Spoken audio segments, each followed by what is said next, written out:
بسم اللہ الرحمن الرحیم۔ السلام علیکم۔ اس برکتوں بھرے مہینے میں صرف دعا اور کچھ بھی نہیں۔ اے اللہ پاک، ہمارے سب گناہ معاف فرما، چھوٹے اور بڑے، پہلے اور آخری، ظاہری اور چھپے، جو ہم نے جانے میں کیے یا ہم سے انجانے میں ہوئے، جو ہمارے علم میں ہیں یا نہیں ہیں۔ اے اللہ پاک، ہمارے وہ سب گناہ معاف فرما جو تیرے علم میں ہیں۔ یا رب العالمین، جو مانگا وہ بھی عطا فرما، اور جو مانگنے سے رہ گیا وہ بھی عنایت فرما۔ ہماری دعا اپنے رحم سے، اپنے کرم سے قبول فرما۔ جو یہ دعا سن رہا ہے اور اسے آگے بڑھائے، اس کی ساری پریشانیاں، تکلیفوں اور بیماریوں کو دور فرما اور صحت و تندرستی عطا کر، آمین۔ آج انشاءاللہ سورہ یاسین کی آیت نمبر 36 سے سٹارٹ کریں گے۔ اس کا ترجمہ اور تفسیر تفہیم القرآن سے بیان کروں گی جو اہل سنت جماعت کے لیے ہے۔ اعوذ باللہ من الشیطان الرجیم، بسم اللہ الرحمن الرحیم۔ پاک ہے وہ ذات جس نے جملہ اقسام کے جوڑے پیدا کیے، خواہ وہ زمین کے نباتات میں سے ہوں یا خود ان کی اپنی جنس یعنی نوع انسانی میں سے، یا ان اشیاء میں سے جن کو یہ جانتے تک نہیں ہیں۔ اس کی تفسیر ہے یعنی ہر شائبہ نقص و عیب سے پاک، ہر غلطی اور کمزوری سے پاک، اور اس بات سے پاک کہ کوئی اس کا شریک و سہیم ہو۔ مشرکین کے عقائد کی تردید کرتے ہوئے بالعموم قرآن مجید میں یہ الفاظ اس لیے استعمال کیے جاتے ہیں کہ شرک کا ہر عقیدہ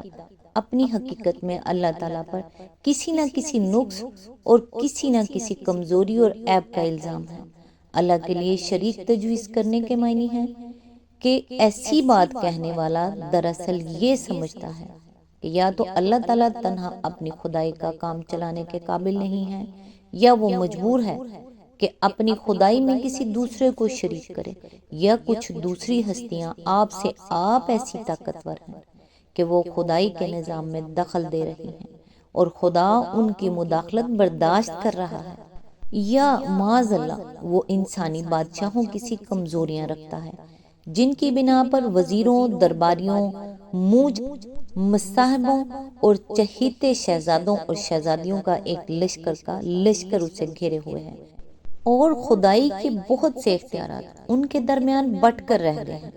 اللہ تعالیٰ کے متعلق یہ جاہلانہ تصورات اگر ذہنوں میں موجود نہ ہوتے تو سرے سے شرک کا خیال پیدا ہی نہ ہو سکتا تھا۔ اسی لیے قرآن مجید میں جگہ جگہ یہ بات فرمائی گئی ہے کہ اللہ تعالیٰ ان تمام عیوب و نقائص اور کمزوریوں سے پاک اور منزہ ہے جو مشرکین اس کی طرف منسوب کرتے ہیں۔ یہ توحید کے حق میں ایک اور استدلال ہے، اور یہاں پھر پیش پا افتادہ حقائق ہی میں سے بعض کو لے کر بتایا جا رہا ہے کہ شب و روز جن اشیاء کا تم مشاہدہ کرتے اور یوں ہی غور و خوض کیے بغیر گزر جاتے ہو، انہی کے اندر حقیقت کا سراغ دینے والے نشانات موجود ہیں۔ عورت اور مرد کا جوڑ تو خود انسان کا اپنا سبب پیدائش ہے۔ حیوانات کی نسلیں بھی نر و مادہ کے ازدواج سے چل رہی ہیں۔ نباتات کے متعلق بھی انسان جانتا ہے کہ ان میں تزویج کا اصول کام کر رہا ہے، حتیٰ کہ بے جان مادوں تک میں مختلف اشیاء جب ایک دوسرے سے جوڑ کھاتی ہیں تب کہیں ان سے طرح طرح کے مرکبات وجود میں آتے ہیں۔ خود مادے کی بنیادی ترکیب منفی اور مثبت برقی توانائی کے ارتباط سے ہوئی ہے۔ یہ تزویج جس کی بدولت یہ ساری کائنات وجود میں آئی ہے، حکمت و ثنائی کی ایسی باریکیاں اور پیچیدگیاں رکھتی ہے، اور اس کے اندر ہر دو زوجین کے درمیان ایسی مناسبتیں پائی جاتی ہیں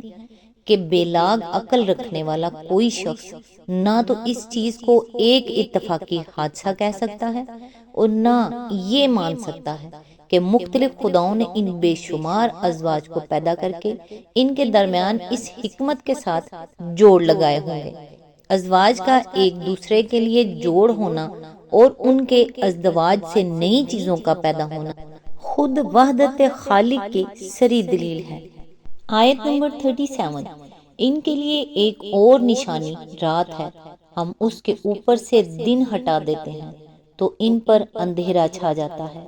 اس کی تفسیر ہے رات اور دن کی آمد و رفت بھی انہی پیش پا افتادہ حقائق میں سے ہے جنہیں انسان محض اس بنا پر کہ وہ معمولاً دنیا میں پیش آ رہے ہیں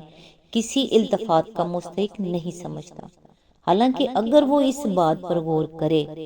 کہ دن کیسے گزرتا ہے اور رات کس طرح آتی ہے اور دن کے جانے اور رات کے آنے میں کیا حکمت کار فرما ہے، تو اسے خود محسوس ہو جائے کہ یہ ایک رب قدیر و حکیم کے وجود اور اس کی یکتائی کی روشن دلیل ہے۔ دن کبھی نہیں جا سکتا اور رات کبھی نہیں آ سکتی جب تک زمین کے سامنے سے سورج نہ ہٹے۔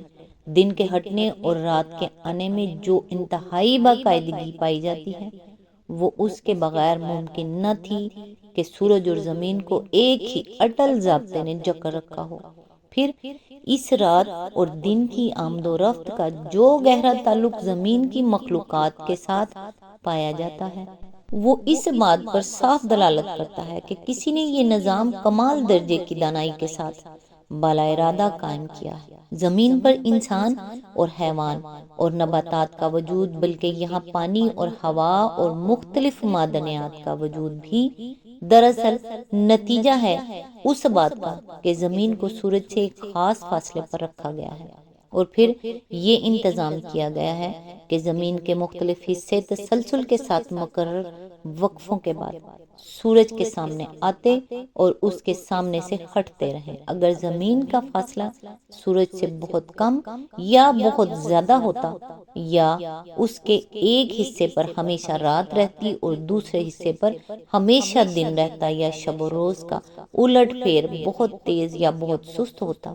یا بے قاعدگی کے ساتھ اچانک کبھی دن نکل آتا اور کبھی رات چھا جاتی، تو ان تمام صورتوں میں اس کرے پر کوئی زندگی ممکن نہ ہوتی،